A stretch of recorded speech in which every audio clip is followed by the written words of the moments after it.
나는 윤석열이 상상을 초월하는 거 첫 번째가 그거였었거든요. 한동훈 법무부 장관 임명하는 거. 상상하도 못하는 것이 일이 이루어지잖아요.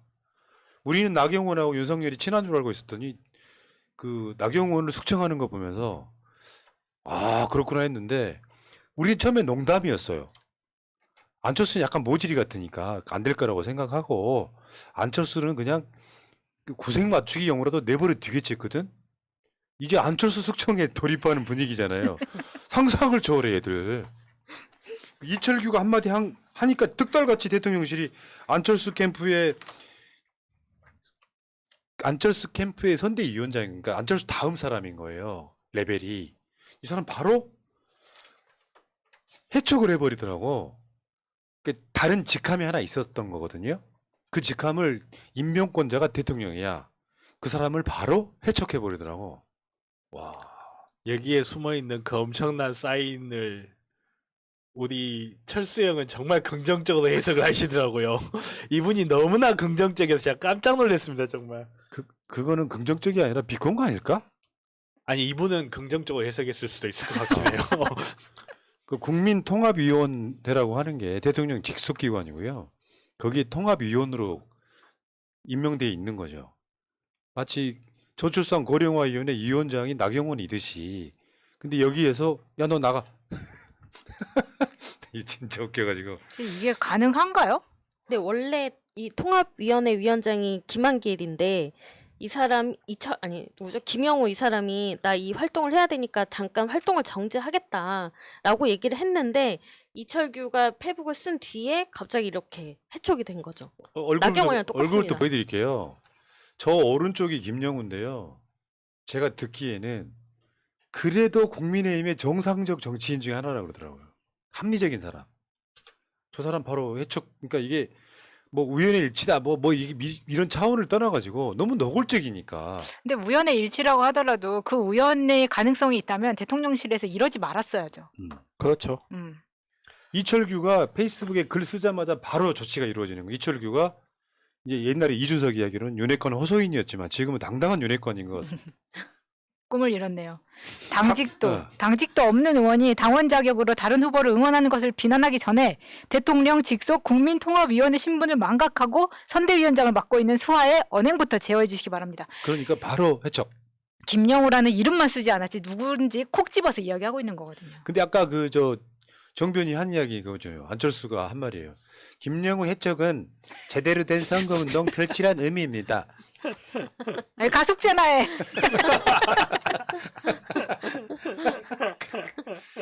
아니 저건 내가 봤을 때 오히려 조롱하는 게 아닐까. 나는 쫄지 않는다의 표현 같은데. 아니, 안 좋았을 수도 있어요, 이분은. 아니 김영우를 해촉했으니까 어때 제대로 한번 붙어보자라고 차라리 오기라도 부렸으면 좋겠습니다. 안철수는. 네. 자, 근데 결국은요. 그 김영우가 밉보이는 과정이 있어요. 뭐 상대 원하지 않는 캠프의 위원장일 수는 있는데 너무 튀었던 거죠. 그 사람들이 보기에는. 김영우 낮에는 김기현에 줄 서고 밤에는 안철수에 연락하는 의원들 많다. 낮김 밤안. 요런 인터뷰도 했었고요. 이런 말 하니까 대통령실이 싫어하죠. 그러면서 장제원 쪽에서 김영우한테 전화가 왔다는 이야기. 그 이야기가 나 결정타였던 것 같아요. 그래서 장제원이 김기현의 김장 끝나에 섭섭했을 것. 김장 끝나. 지금 그게 그렇긴 한 것 같아요. 이게 어떤 분위기 흐름으로 이해를 하시면 되냐면 윤석열이나 김기현이 싫은 게 아니고 거기에 붙어서 사무총장이 예상되는 장제원이 싫다.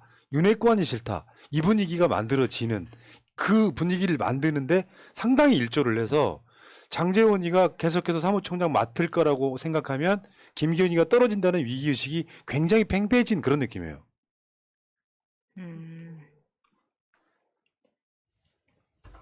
그러면서 김영우 한 말이 윤석열과 안철수는 야당이 부러워할 최고의 조합이다. 뭐 이렇게 이야기를 하니까. 아무도 안 부러워할 거예요. 이렇게 말하는 것 자체를 이제 대통령실에서 싫어하는 거죠. 마치 윤심이 안철수에 있는 것처럼 김영우가 말하고 다니니까 이렇게 말하지 마라라는 그렇죠. 무언의 메시지인 거죠. 윤심이 안철수에게 있는 것처럼 이야기하지 마라. 음. 혹은 안철수가 윤석열에게 도움이 된다고 하면 국민의힘 지지자들의 입장에서는 부담 없이 선택이 되니까 오로지 김기현을 결사보위해야 되는데 그게 그러니까 그러니까 안철수 지지율이 올라가니까 윤핵관들이 일제히 나서가지고 인터뷰하고 그러잖아요. 놀랍습디다. 거의 한 20일 굶은 이입대 같았어. 그러면서 꺼내는 말이 나 상상을 초월했다. 우리 기억들 하시겠지만 갑자기 안철수가 인수위를 가출하는 사건이 발생한 적이 있어요. 금방 돌아왔지만. 맞아요. 예. 그게 가출한 이유가 뭐냐면 여러분들 백경단 기억하십니까? 네. 네. 질병청장. 예. 안철수가 단일화해가지고 정권 교체를 했는데 안철수 사람이라고 딱 윤석열 정권에 꽂힌 게 백경단 한 명이었어요. 그것도 안철수 마누라 지인. 나머지는 뭐 이태균의 뭐네 장관 몇 사람을 집어넣는데 다 까였단 말이에요. 안철수가 빡쳐가지고 한번 나간 적 있지. 그 이야기를 꺼내. 대통령 그러니까 그 박수영이가 한 말이에요. 인수위 때 잠적한 안철수 때에 분개했다. 분개했다. 아이코 쉑 뭐 이렇게 했다는 거잖아요. 이런 목소리 가신 분이. 내부 총질이 나는 안철수 이랬다잖아요. 그런 거잖아요 지금. 이랬던 이야기를 하는 이유는 그 김영우가 하고 다녔던 윤심은 안철수다라는 것에 대한 반박인 겁니다. 그거 그렇죠. 아니다. 예, 그거 아니다. 예. 그 공직을 맡았는데 24시간 가출한 거에 대해서 되게 뭐라고 하는데 매일 밤 9시 이후면은 연락이 안 된다고 하는 그 사람은 어떻게 합니까? 그 사람은 지금 일을 열심히 하고 있잖아요.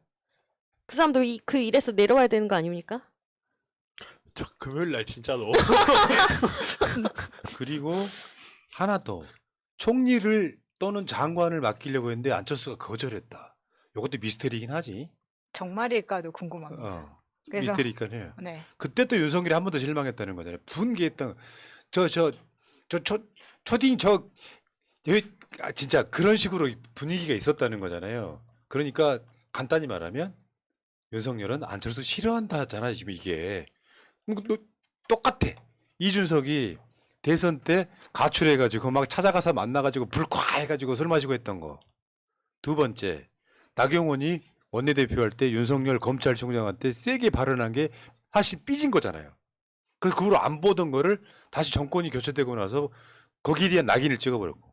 세 번째가 안철수한테 인수위원장 하다가 가출한 거, 총리 안 맡아준 거. 어떻게 이런 걸 까냐?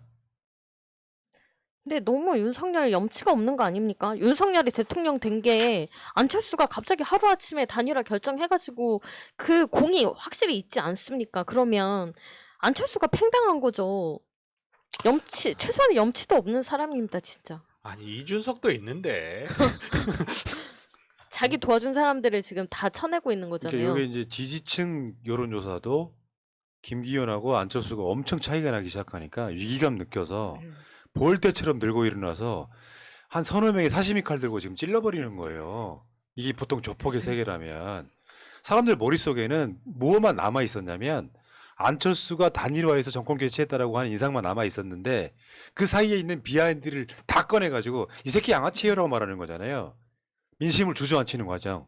윤석열 지지하는 사람은 안철수 찍으면 안 돼. 근데 이게 당내 선거란 말이야. 최소한 이러면 안 되는 거지. 안철수 이거 빡쳐가지고 결국 저는 분당한다고 봐요. 나중에. 지금 말고. 30명만 데리고 나오세요. 30명만. 근데 일단- 결정적으로 진짜 칼제비 하나가 등장을 했지. 강신업이 안철수를 고발했습니다. 이 자는 당대표까지 나왔던 자야. 2월 3일 오후 1시 서울경찰청 반부패 수사범죄대 안철수를 전격 고발합니다. 오늘 고발했습니다. 사유 중대재해법 위반. 난 처음에는 이게 뭘까 한참 생각을 했어요. 그게 뭐냐면요. 선거 유세하던 첫날 안철수 캠프 운동원이 차에서 자다가 사망한 사건이 네, 두 있었어. 분 돌아가신 게 어. 있었죠. 이거를 이제 고발하는 거예요. 그때 일산화탄소 중독 뭐 이런 이야기가 많이 있어서 되게 안타까운 사건이었는데 이것에 대한 것을 강신업이 고발했습니다. 그러면 이건 뭐 막 칼제비들 등장하고 진짜 막 사시미 칼 들고 이거 똑같은 거야. 아니 당대표 선거에 와 민주당이었다고 생각해봐요. 더 재밌는 게 뭔지 아세요? 지금까지 여당이 중대재해법 이거 어떻게 하려고 그랬어요? 폐지하려고. 그렇죠.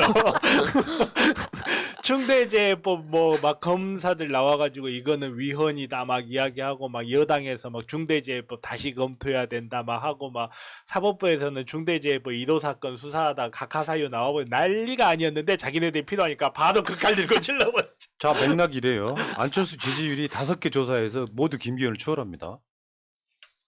그러니까 윤석열이 안철수 선대위원장 김영우를 국민통합위원 해초관을 제거해버려요. 윤석열이 사인한 거예요. 그리고 강신업이 중대재해법 산업안전보건법 위반으로 안철수를 고소해요. 그럼에도 불구하고 언론에서는 대통령실 비판을 안 하네요. 이런 식의 해촉을 하는데도 이게 정상적인 나라입니까? 와, 진짜 대단하다고 생각됩니다. 야, 진짜 정말 대단하다 정말. 정말 이럴 때마다 정말 최순실의 마음이 이해가 되면서 그 되는 거였어? 라는 말이 제 머릿속에 계속 맴돌아요. 진짜 골 때리는 게 이게 만약에 문재인 정부였다고 생각해봐요. 대입을 그냥 해봐봐. 민주당 당대표 경선을 나온 사람들이 이렇게 싸운다고 생각해봐요. 우린 왜 그렇게 안 아니, 봐? 그런 거예요. 되는 건데. 지방선거 때 거기 포항이었나요? 거기 시장 선거에 개입했다고 지금 수사하고 있잖아요. 이런 식으로 자기네들은 선거에 개입을 하면서. 그러니까 안철수는 윤석열 선택지 없다 노골적으로 보도가 나오고 오늘 대통령실에서 그랬죠 직접. 안철수는 윤심이 아니다. 아니 이게 아니 이게 정말로 이거 똑같은 잣대 되면요 이거는 난리가 아니야. 그러니까 이거는. 아니 근데 어떻게 대통령실에서 저런 말을 할 수가 있냐고요. 이런 거 있잖아요. 저 너무 놀라워요. 그냥 이 예를 헤드라인이. 들어줄게. 문재인 청와대 이낙연은 문심 아니다. 박수 치지 우리는. 아니 근데 애초에 대통령실에서는 저렇게 말을 할 수 없는 걸로 알고 있었는데 그럼에도 아니, 불구하고 정말 이번 정권은 초반에는 천공은어망하고 나중에 공천어망할 것 같아. 예. 어떻게? 아니 내가 봤을 때는 안철수 저거 이를 갈고 있을 거예요. 나중에 안철수가 당대표가 되는 순간 좀 당이 진짜 이상해질 것 같아요. 그렇죠. 많이 이상해지죠. 아 저렇게 노골적으로 안철수는 윤심이 아니다라고 말하는 저런 정당이 어디 있습니까? 안철수가 당대표 되거나 분당하거나 둘 중에 하나는 옥새 들고 나드샤는 아무것도 아닐 것 같아요. 그러니까 지금까지 윤석열은 나쁜 쪽으로 정치의 문법을 다 바꾸고 있는 거예요. 그냥 검찰 때 하던 짓을 그대로 하고 있잖아요. 뭐 저 새끼 뭐 특수부도 아닌데 뭐 작게 버려 이런 느낌이잖아 지금. 오죽하면 당내에서도 해도 너무한다 이런 비판이 나오지 않습니까? 이게 이제 나온다는 게 이상하죠. 해도 너무한 애가 이제 나와. 근데 그러니까 이게 부글부글 끓으면서 반윤에 싹이 자라고 있는. 그렇죠. 이게 만약에 공천 이제 가고 옥새 들고 나드샤 한 번 더 생기면요 정말로 이 당은 없어집니다. 아마 그렇게 될 거예요. 네. 아니, 난 민주주의는 과정이라고 얘기했잖아요. 과정이 좋으면 나중에 후과가 없어요. 근데 과정이 나쁘잖아요. 그러면 일단 권력에 무서워서 잠재되어 있던 불만들이 나중에 한번 봅시다. 그냥 그럼요. 내가 무슨 천공이 여서가 아니라 예언 한번 할게. 나중에 이 사람들이 다 윤석열 물어뜯는데 일조를 할 거라고요. 전에도 한번 이야기했지만 오디들의 일그러진 영웅들이라는 말이 이 영화에 있어요. 네. 그 마지막에 엄석태 비판하는 그 장면 똑같이 오버랩 됩니다 진짜로. 그리고 결정적으로 안철수가 윤석열한테 찍혔던 것 중에 하나가 이 사건이에요. 이태원 참사 당시 안철수가 이상민 행안부 장관 경질해라 주장한 거. 이건 우리가 기억을 못하지만 이게 결정적으로 감히 내 오른팔을 이 새끼 이 느낌이에요. 이 느낌. 안철수 잘못했네. 꼭 당대표 돼야겠네요. 그러니까요. 네. 우리 전사적을 밀어줍시다. 이제 또 안철수 미워하지 마. 우리를 안철수는 윤석열 멸망의 도구로 써먹으면 돼. 단일화했고 막 그랬다고 약간 모자라다고 하지 마. 이제부터는 안철수를 무조건 미는 걸로. 그럼 약간 모자란 게 아닌데 왜 약간 모자라대요? 이보세요. 내가 전에 말했지. 이준석 엄청 깔 때 이준석이가 윤석열이랑 싸울 때 제일 깠던 게 정변 아니야. 제가 정말 이준석을 실제로 못 치겠어요. 그러니까 자꾸 안철수 손가락 자르는 말을 하지 말아주세요. 네. 윤석열을 제거할 때까지 참아 기다립시다. 결국에는 얼마나 몰리고 있냐면 장제원이 차기 당 지도부에서 임명직 당직 안 맡겠다까지 나왔습니다. 밀리고 있다는 증거예요. 위험해진 거지. 최소한 나로 인해서 김기현이 떨어져서 윤심 당대표가 뽑히지 않는 상황을 지금 저렇게 되는 거죠. 사실 이게 이렇게 되면요. 권력에서 한 발 물러나게 되는 거거든요. 어떤 자리도 안 맡고 있는 데다가 사무총장이라고 하면 날아가는 새도 떨어뜨릴 만큼의 대통령 대리인인데 김기현 체제에서는 장제원이 사무총장 안 맡겠다는 뜻은 그만큼 몰리고 있다는 뜻입니다. 근데 윤핵관이라고 하는 권성동도 이미 물러났고 장제원도 이렇게 물러나는 모양새면 윤심이라고 하는 사람들이 이렇게 다 물러나는 모양새면 윤석열은 그냥 레임덕을 맡고 있는 거죠 지금. 아니 예. 이 사람들한테 누구의 심이 어디 있어요? 그냥 내 말 잘 들어주고 나랑 술상대 잘해주는 사람이 윤심인 거지. 예. 어. 자, 그 장제원의 이야기를 했을 때 우리가 꼭 TMI가 하나 나오죠. 우리 노엘. 하루 이틀 3일 4일 하루 이틀 3일 사흘. 얘 뭐야 지금? 애가 아니 기본이 그런 말을 없어. 함부로 하고 오세요. 지금은 전두환 시대인데. 이제 노엘이 래퍼니까 앨범 가사에 확정된 거예요. 하루 이틀 3일 사흘. 원래는 하루 이틀 사흘 나흘 이렇게 가야 되는 거죠. 근데 이런 말들은 사실 부모한테 듣는 걸 쓰는 거거든요. 네. 여기에 하루 이틀 한 개 하다가 어근이 같아요. 이가 이틀 할 때 그 어근이 같고요. 사흘이 이 시옷 3이 사흘하고 똑같은 어근이 같고요. 나흘은 넷 할 때 그 니은의 어근이 같은 거예요. 이렇게 보시면 될 것 같고요. 오 노엘 저번에 나경원하고 장제원이 엄청 티키타카 하다가 노엘이 전두환 시대 지하실로 이렇게 하니까 장제원 조용히 있다가 지금 다시 나온 거예요. 래퍼는 국어가 필수입니다. 이래서. 네, 알겠습니다. 여기까지. 아니 한글을 모르시는 분도 계신데. 자, DM님, 이은영님, 우승민님, 문현주님, 고고식님 고맙습니다. 사랑합니다.